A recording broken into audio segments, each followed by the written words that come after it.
Salut à tous les jeunes, j'espère que tout va bien chez vous, comme d'habitude. On se retrouve donc aujourd'hui pour cet avant-match euh, Ajaccio-PSG. Alors j'aimerais rebondir sur plusieurs petites choses. Alors déjà pour commencer, les conférences de presse de Christophe Galtier, c'est vraiment un pur plaisir. On retrouve un minimum de plaisir à regarder les conférences de presse, parce que ses prédécesseurs, c'était vraiment pas ça. Il parle très bien football, il donne de très bonnes informations. C'est, c'est un vrai plaisir de regarder ces conférences de presse. Après, faire un petit point sur les blessés, les suspendus, etc.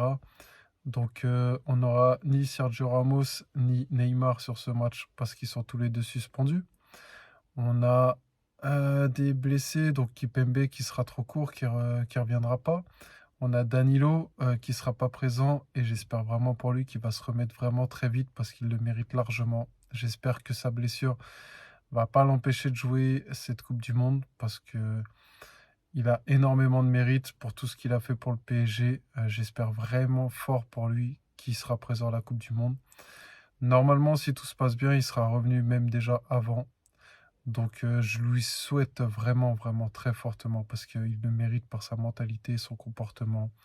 On n'a vraiment rien à lui reprocher à ce gars-là. Donc j'espère vraiment pour lui qu'il sera de retour. Mendes qui sera pas là. Nuno Mendes, pareil, qui sera revenu avant la Coupe du Monde. Je m'inquiète pas forcément. Et lui aussi, il mérite vraiment. Donc je lui souhaite d'être de retour très très vite. Alors après, concernant cet avant-match, on n'a pas 100 000 choses à dire sur ce match-là. Alors tout d'abord, les 3 points obligatoires comme d'habitude. On a pris un fauteuil un peu plus confortable concernant l'OM, mais on a toujours Lorient à 3 points derrière. Donc on a une obligation de résultat. On est largement supérieur, certes, mais il va pas falloir y aller en pantoufle sur ce match-là. Il va falloir respecter l'adversaire.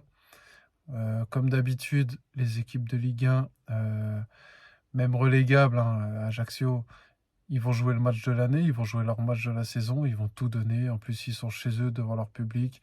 On sait très bien que se déplacer là-bas, ça va être chaud, ça va être tendu. Le public est très proche du terrain, donc il va y avoir une grosse ambiance, grosse animosité. Ils attendent le PSG, je pense, depuis un petit moment. Donc, ambiance très chaude, je le pense.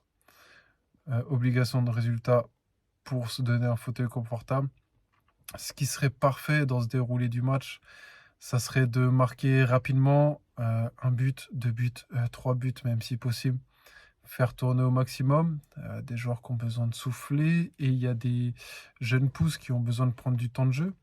Warren Zaïre-Emery, il pourrait jouer titulaire. Christophe Galtier l'a dit, mais à mon humble avis, je ne pense pas qu'il sera titulaire. Donc si on peut se mettre à l'abri rapidement dans le match, qu'il puisse gratter un peu de temps de jeu, ça serait très très bien. On a notre petit défenseur aussi, qui est El Shaddai, Bachiabou, qui a besoin de temps de jeu. Et je pense que là, prendre de l'avance dès le début du match, ça serait bénéfique pour lui parce qu'il a besoin de se mettre dans le bain. C'est compliqué de le mettre titulaire, bien sûr.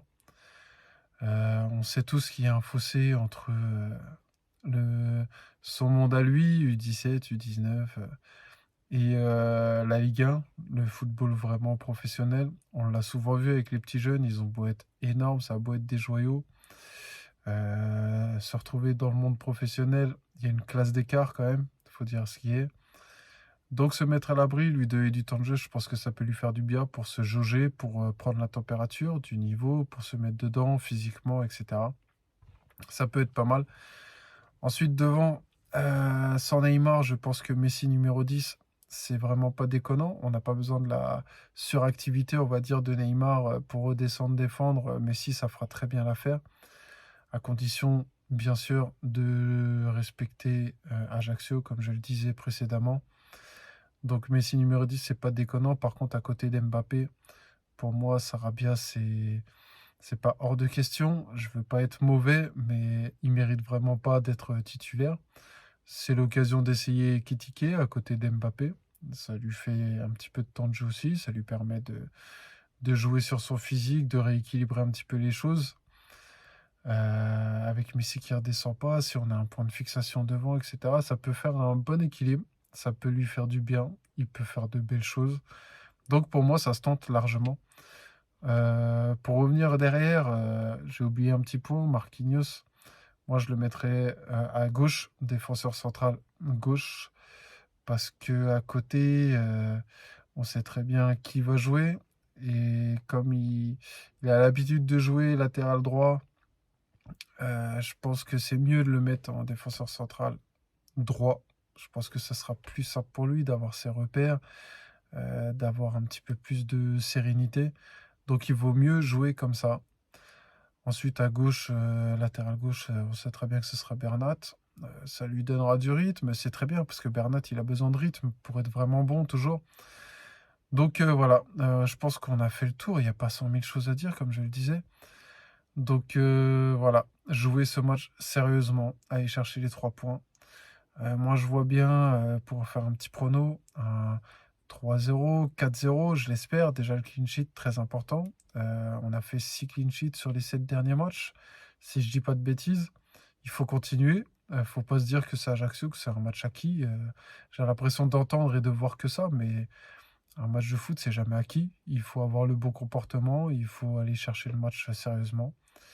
Et bien sûr qu'en faisant les choses comme il faut, c'est acquis pour le PSG. Mais attention, attention comme d'habitude, il faut respecter l'adversaire. Donc voilà, 3-0, 4-0. Mettez-moi en commentaire ce que vous en pensez. Faites-moi votre petit prono, pardon. Pour rester sur un avis définitif, je veux dire 3-0 moi. On verra bien à la fin du match, en espérant ne pas avoir de mauvaises surprises. Je l'espère fortement. Je vais placer un petit pari, moi, sur la victoire par 2 buts de quart du PSG. La cote va pas être énorme. Si je peux vous donner un petit conseil quand vous placez un pari comme celui-ci, c'est d'attendre juste avant les compos. C'est 1 heure avant à peu près. Donc on va dire 1h15, 1h10 avant, c'est le moment où il faut poser les paris parce que les cotes ne font que de monter jusqu'à cette heure-là, on va dire, où les pronos tombent. Et ensuite ça redescend. Donc autant le prendre au moment où on arrive au pic. Des fois c'est toujours ça de prix. Donc voilà, on se retrouvera du coup pour le petit débrief. Je le ferai pendant la soirée après le match. Je vais regarder le match juste avant de bosser. Je ferai le débrief. Je vous poste ça derrière. N'hésitez pas, pour ceux qui tombent sur ma vidéo, à vous abonner. Je fais des efforts pour faire du contenu de meilleure qualité au fur et à mesure. Donc n'hésitez pas à me rejoindre. C'est avec grand plaisir que je vous accueille. En attendant, prenez soin de vous. On se retrouve très vite. À bientôt. Allez Paris.